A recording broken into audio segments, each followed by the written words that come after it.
বিগত দুদিন ধরে আপনি বিভিন্ন হসপিটাল ভিজিট করলেন, কি অবস্থা দেখলেন এবং কি কি প্রস্তাব দিলেন? দেখুন, দুদিনে হসপিটালে গিয়ে শুধু ধ্বংসই দেখেছি। কিছু নেই, ডাক্তার নেই, বেড নেই, ওষুধ নেই, ক্যাভেঞ্জার নেই, পরিষ্কার পরিচ্ছন্নতা নেই, ফিনাইল নেই, স্যালাইন নেই, ওষুধ নেই, কিছুই নেই হসপিটাল। ওগুলো একটা ধাঁচা দাঁড়িয়ে রয়েছে, যেগুলো সরকার খাতা কলমে এখানে পাঠায়, রাস্তায় সেগুলো বিক্রি হয়ে যায়। গরিব মানুষকে জমি জায়গা বেঁচে নার্সিংহোমে যেতে হয়। যারা কলকাতায় যায় ভর্তি হতে পারলে বাঁচে, নাহলে সেখানেই মারা যায়। এটাই পশ্চিমবাংলার স্বাস্থ্য পরিষেবা।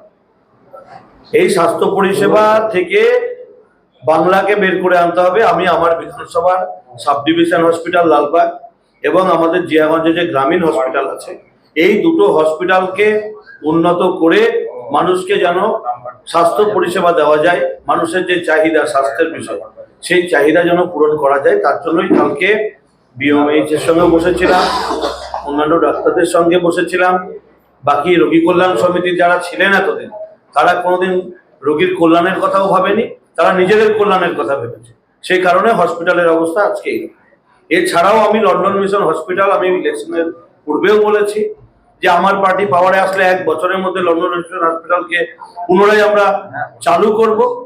আমি আজও আপনার সামনে বলছি, লন্ডন মিশন হসপিটাল, আমার দল যেহেতু সরকারে এসেছে, বাংলার মানুষ আমাদেরকে দুহাত তুলে আশীর্বাদ করেছে, এখানকার মানুষ, জিয়াগঞ্জ শহরের মানুষ আমাদেরকে দুহাত তুলে আশীর্বাদ করেছে। 1 বছর সময় চেয়েছি, সম্ভব হলে তার আগে লন্ডন মিশন হসপিটালকে চালু করে এলাকার মানুষ যেন আরো উন্নত স্বাস্থ্য পরিষেবা পায়, সে ব্যবস্থা আমি করব। কার্যক্ষেত্রে মিটিং এর সময় দেখা গেল যে লালবাগ মহকুমার হসপিটালের যিনি আধিকারিক সুপার, উনি স্বীকার করলেন যে ইনি এখান থেকে রিকুইজিশন পাঠিয়েছেন, কোন এক অজ্ঞাত ব্যক্তি সেখান থেকে রিকুইজিশন আটকে দিয়েছে। কি বলবেন? আটকে দেয়নি। দেখুন, যেগুলো এই সাব ডিভিশন হসপিটালের জন্য স্যাংশন হয় সেটা বহরমপুর মেডিকেল কলেজে যায়, সিওমএইচ এগুলো করেন। এটাই উনি বলতে চেয়েছিলেন, প্রকাশ্যে বলতে পারেননি, আপনারা মিডিয়া ছিলেন তাই। আমি এই হসপিটালে অনেকবার গেছি, সবাই এতটাই ভীত সন্ত্রস্ত থাকেন যে এখানকার যারা নেতা মন্ত্রী তাদের ভয়ে কিছু বলতে পারতেন। সেই ভয় কাটিয়ে মানুষ ভরসার জায়গায় এসেছে। আমাদের প্রধানমন্ত্রী বলেছিল ভয় আউট ভরসা ইন, বাংলায় আজকে সেই ভরসা ইন হয়েছে। বাংলার মানুষ খুশি হয়েছে, বাংলায় স্বাস্থ্য পরিষেবা আবার সব মহিমায় ফিরে আসবে।